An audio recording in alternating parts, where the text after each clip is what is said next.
All we need is a little understanding. Walk a mile in their shoes. And if we keep our hearts open-minded, we'll enjoy this wild ride called life.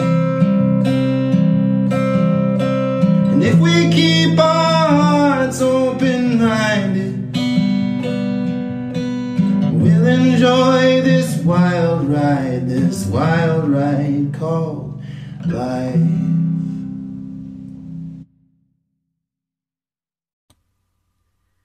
Hi everyone, welcome to another episode of the True Sweet High podcast. I'm excited because this is part of our season 2 and we're doing things differently. So we have Amelia Zachry on here, and what I really appreciate is when we have guests that want to talk about the hard stuff and have the hard conversations. And part of her journey is the reality of mental illness and parenting with mental illness, which is such a hard topic to talk about. And I'm just so grateful that she has agreed to just spill it all, just tell it all, real stuff, hard conversations. And so if you're listening out there, be ready to take notes, be ready to just let it all sink in, because this is real stuff, you guys. So thank you so much, Amelia, for being on here. Please tell us what you do right now, and then we'll go into your story. Cool. Thank you so much for having me. I think this is such an important conversation to have, and I'm so glad that you're allowing me to be part of this conversation that normalizes mental health and mental illness. I am a writer, and I am in the process of writing my memoir, which tells my reality and my experience with post-trauma processing and bipolar disorder, and my life with bipolar disorder. That's incredible. That takes true strength to be able to do that. What made you decide that to actually share this in a book? I think it was really my daughters. It is a book dedicated to my children, where I want them to grow up in a world where it is okay to have an illness. It's not by choice. It is not their fault if a violation does occur in their life. And I want them to know that they can be strong for it and they can come through it, and that I'll be here for them, and that I've done the difficult things, and that I hope that it'll inspire them and give them hope for days that may be too dark for them. What an inspiration. That's really beautiful thing. I'm proud of you. That's huge. Thank you. So go ahead and tell us about your life, like how you grew up and how you got to where you are now. So I was born and raised in Malaysia. And so I was also raised in a very close, tight-knit family. We're really close, but nobody really talks about the emotional stuff. Yeah. We hug and kiss, and we're really close through all the happy times, and we get mad at each other fiercely.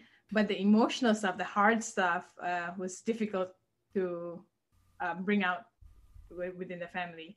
And so I was raped when I was 19. And because of the stigma, and I think this terrible, disgusting rape culture we live in, I was pushed into isolation. So I was told that it was my fault by the people who knew, who were my friends at the time. Also, that it was my fault, and that I was asking for it, or I was in the wrong place at the wrong time, and any other excuse that you could think up within the rape culture, right? And so I didn't tell anybody, and I kept it to myself. And now, almost 20 years later, I'm in acceptance of the violation. I now understand that it was a violation, and I understand that it is something that had happened to me. But through that trauma, bipolar disorder was surfaced.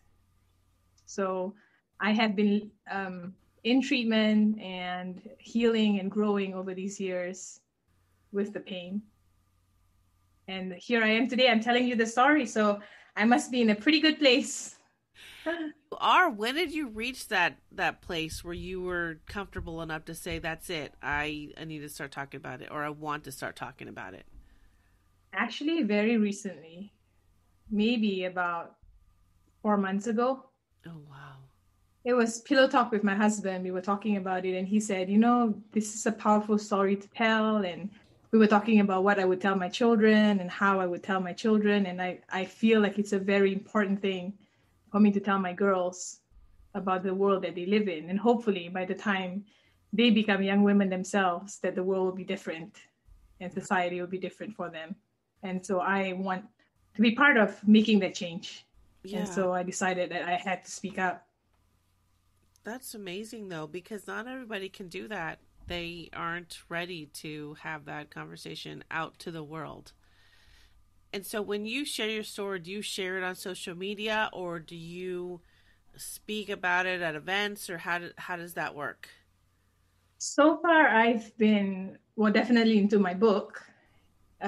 Detailed account is in my book, but I do have a blog, and I write about my life with bipolar and my thought process, basically my mind on the pages for people to see what it's like.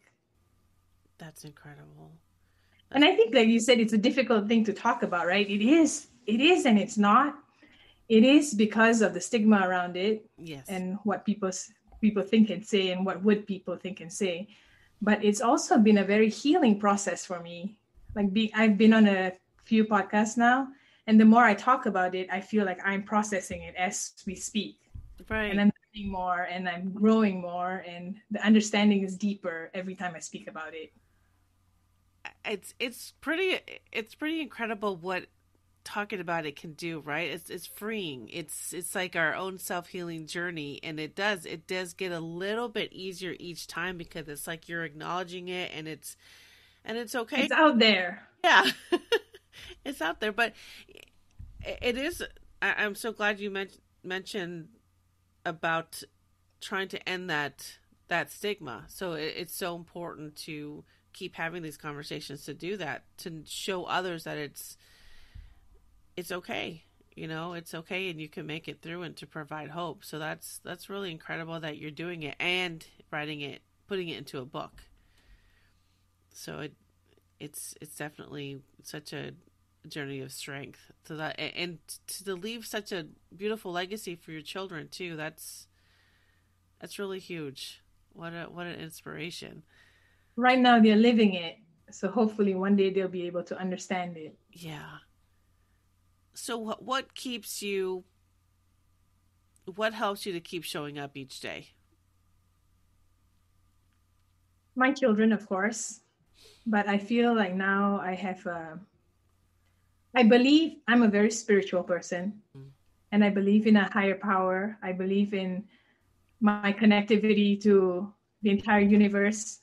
I love going on hikes, and I love connecting with nature, because it makes me feel so small, that I am just this tiny part of this humongous reality of the world.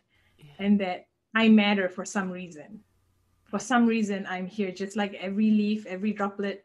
I matter for something. I don't know what the purpose is yet. Yeah. And I wouldn't say I'm seeking a purpose anymore. I am of the understanding that our purpose for being is where we are and what we're doing. Yeah. And so feeling that and knowing that, I think, keeps me going even on the bad days.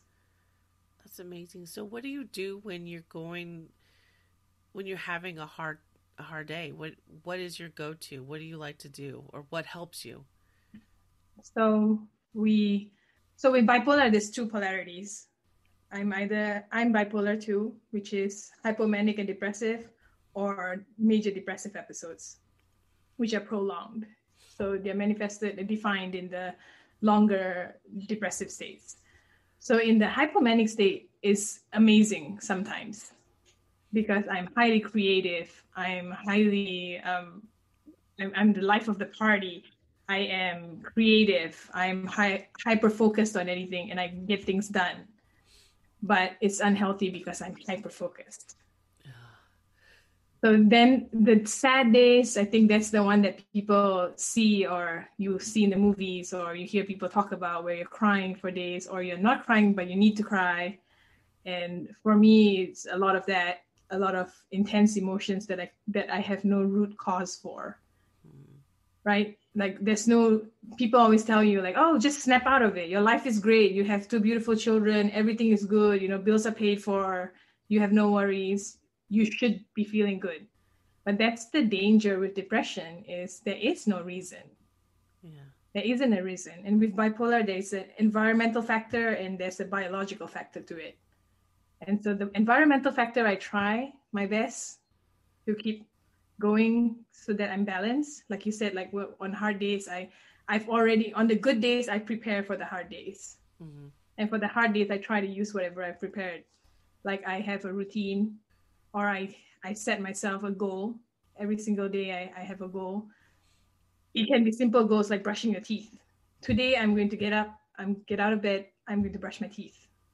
Even in hypomanic episodes, I'm paralyzed. It's debilitating because I have anxiety. I might start brushing my teeth and think like, oh, I need to go feed the dog. Oh, I need to go take this for my children. Oh, I need to do all these things. And then I get overwhelmed. And then it's anxiety over anxiety over anxiety, and it's heavy. So having placed all the things that I need in order before I get into that state is what helps me through the hard days. Like talking to my family, talking to my husband. I haven't done dishes in 10 years because it started out like this, because when I'm in my episodes, either way, I'm unable to do simple tasks. So my husband takes care of the simple tasks. Or when I'm in an episode, he takes care of the children. He gives me my space and we talk about today's goal. I tell him like, today I just want to do this. Today I want to watch an episode of something on TV. To be able to do simple things like that you don't even think that's going to be difficult is difficult. I couldn't get through an episode because my mind's racing. Yeah. So my husband taking those responsibilities and helping me out, like that allows me my space to heal and feel better quicker. Wow. Was that an overload? No, I mean, I think it's important to educate people who don't know, what it's really like, yeah, your day-to-day routine, what it's really like, and how you live with it, and how important it is to share it. So I appreciate you talking about that, because I'm sure it's, it's definitely something that's been difficult to try to get through. So I thank you for that. And even to have the support of your husband, that's amazing. It really is. So I've been blessed. I am grateful for that. Yeah, absolutely. So how does your family, is it hard for you to have these conversations with your family now, or they understand and they're just accepting? I think it's a mix. I don't think they understand. I don't think many people understand. And that's the whole thing. We don't talk about these things as a society in general. We don't talk about these things, and it's not, bipolar is something so taboo, and something that's so scary.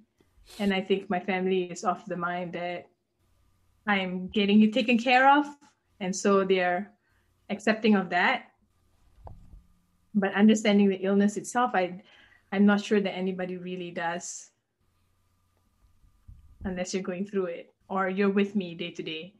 My husband has a deep understanding because he's been with me and he's been with me through treatment. Yeah. So what is it like to go through treatment? Are you on medication, or are you able to do something else in lieu of that? We have found from, I've been in treatment for like 10 years now. And so I've learned that for me, talk therapy and drug therapy together, this combo works for me. And so that's what I've been doing. And like, I don't think I would have come this far if I had not had treatment. Mm-hmm. And it was difficult finding treatment, finding somebody that I trusted or I liked or I wanted, but I kept going. I kept looking for someone, and I found someone, and excuse me. So I did find someone that I like and I trust. And so now we have a good therapeutic relationship, which helps me a lot with my day-to-day life. That's wonderful. No, that really is. I think that people have this adverse reaction to getting treatment Mm-hmm. because they say like, oh, if you just talked it out, we can talk it out. But talk therapy is not chit-chatting with your girlfriend. It's absolutely not. Like, talk therapy is by trained professionals who can give you the tools to manage your thoughts and to manage your behaviors and manage your lifestyle and routines. Yeah. And so I feel like that was so important to put out there, that just talking to your friends is not going to do it. No, you're right. It's not the same thing. That's why it's so important to tell people that it's okay to go see therapy, because it sometimes it isn't just talking to your friends. You need more than that, and it's okay to get. And so, no, I appreciate you sharing that, because it is. There's a difference. There really is. So what advice would you give people then that are struggling or are living with bipolar and don't know how to talk about it or where to go? I think first of all is to accept that something is not right. You don't have to know what it is. I didn't know that I had bipolar. It wasn't like I went to the doctor and said, I have bipolar, so please help me. Yeah. I went to the doctor because something was not right. And my life was not fulfilling the way that I would like it to be. Mm-hmm. And I was self-destructive, and I was all these behaviors that were not rational. And so that's why I went to start to seek help. And when I sought help is when I found my diagnosis. So what I say with anybody with any kind of mental illness, you don't have to self-diagnose. It's okay to go get a checkup. It's okay to just go see someone and be truthfully honest and see where that goes. And hopefully you get the help that you need. Secondly, to accept help. That's the hardest thing to do, is to say that I need something, to tell somebody else that I need something. And in my depressive states, I usually think that, oh, nobody loves me. Nobody cares about me. Nobody's going to care. Like, no one's going to help me because nobody actually cares. But truth is, people do care, and or not, you wouldn't know until you ask for the help. And like, just choose the person that is most likely in your mind to be helpful. Whoever that person that's most likely, doesn't have to be a person that you're sure is going to help you. As long as it's someone that's most likely to help you, I think it helps to go and ask for help and accept the help. And then the other part of it is the people who are helping.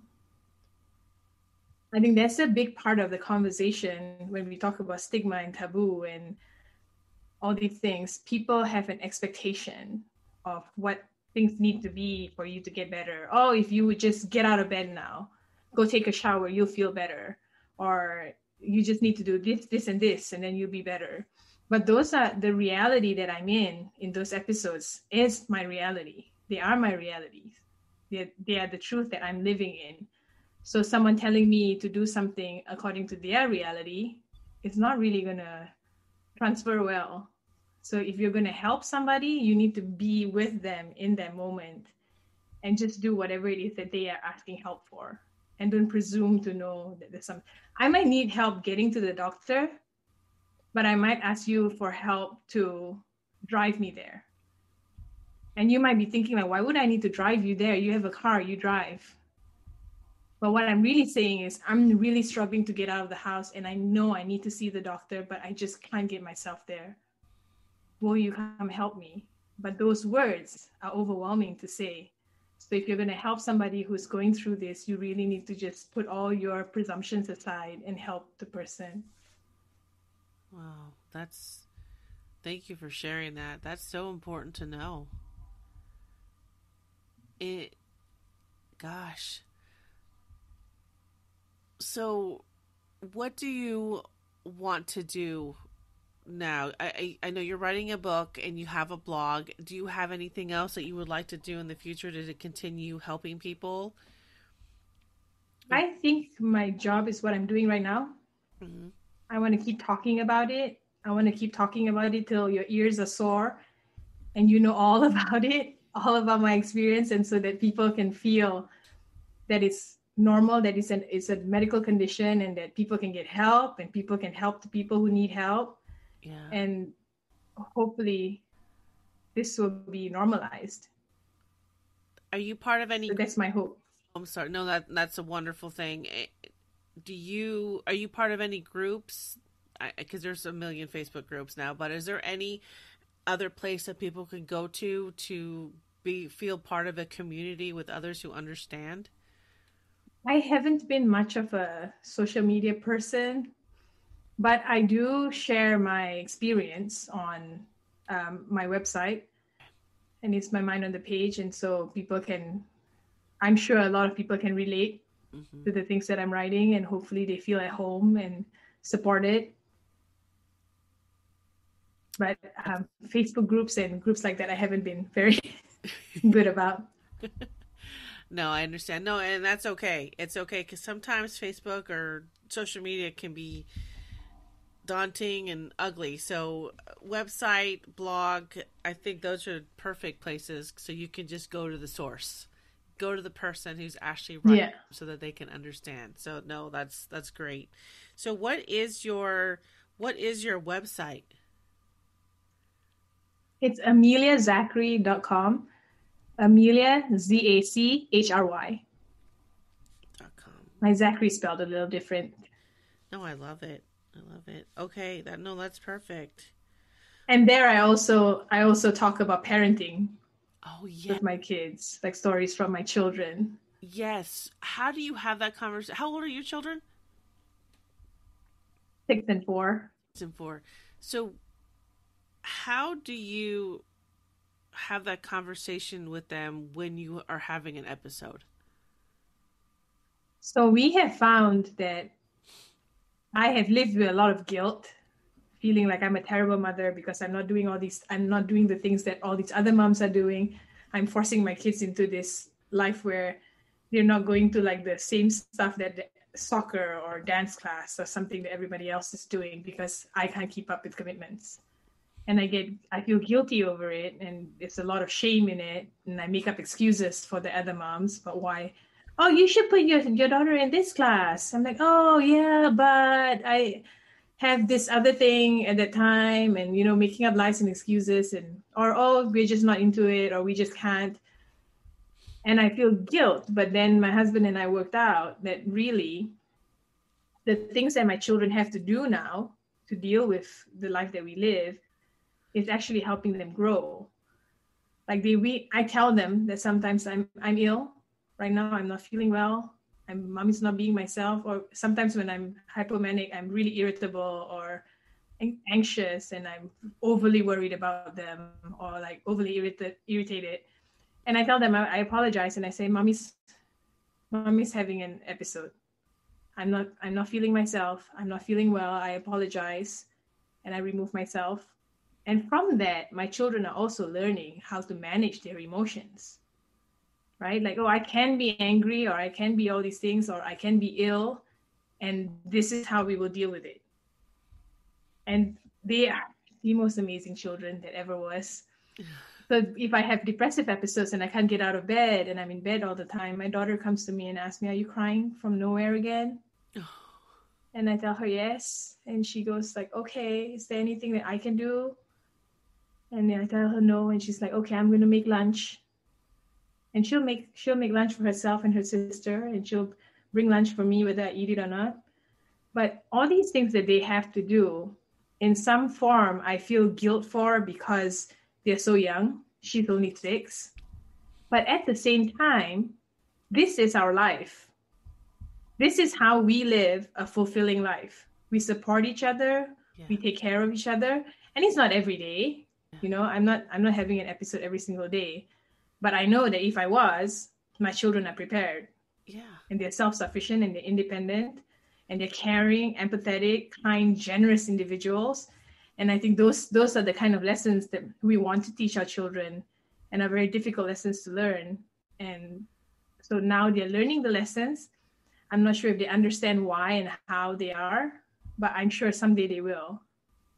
And that helps with my parenting and my thoughts on parenting. Yeah. That's a beautiful thing. It really is, because you are telling them the truth. I'm not feeling well. And they know. And they are willing to, they just go and help you with it. So I think that's really great, because I didn't know how to do that with my kids. I lashed out in anger. I was very irritable. I had no patience, and they didn't know why. And I didn't know how to tell them why. So, as they grew up into teenagers, now they know why I was just such in a bad place. So I wish I would have known how to have that conversation. But because I didn't know what was wrong, my husband didn't know what was wrong, we didn't know how to have that talk. So I think it's a beautiful. And that's the thing, right, that we're talking about, normalizing mental health. If we knew, we had information, we would know how to proceed. The problem is we don't talk about it, and then no one talks about it. We don't have anywhere to go, or a safe place to go, or a guide for how to do that. Because you're not going to go buy a book like how to parent children through mental illness because you lashed out at your child, right? Yeah. I mean, it's the normal things, that everyday normal things that happen.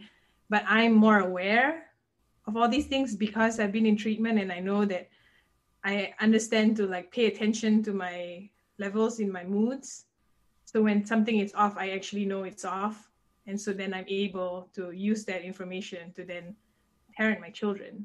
This is going on. And also the wonderful, beautiful thing is, because I don't know when the episodes are coming, I don't know how long they stay. So when I have a good stint, I have a balanced time, I say yes to everything. We have yes days. Okay, you want to go out to the park, let's go. You want to do this, let's go. You want to go hiking, let's go. Because I want to make up for the days that I can't do it. And so that's forced us into a life of gratitude and through experiencing being present for each other because of the unpredictability of the illness. Wow. And you're right. There is no parenting book. There is no book on it. We do the best we can with what we know how, and then we teach them what we feel is right. And I think that, that right there is just one of the most important things. So we're always worried about the they, aren't we? Yeah. What they are saying. Yeah. The elusive they, but there isn't a they. No one cares. No. It's our family. This is how we do it. And I think it's wonderful. It's wonderful how you're doing that. They're going to grow up. Your children are going to grow up and just be so grateful for what you have done for them. So I think that's really such a beautiful thing. And I love that you talk about it in your blog.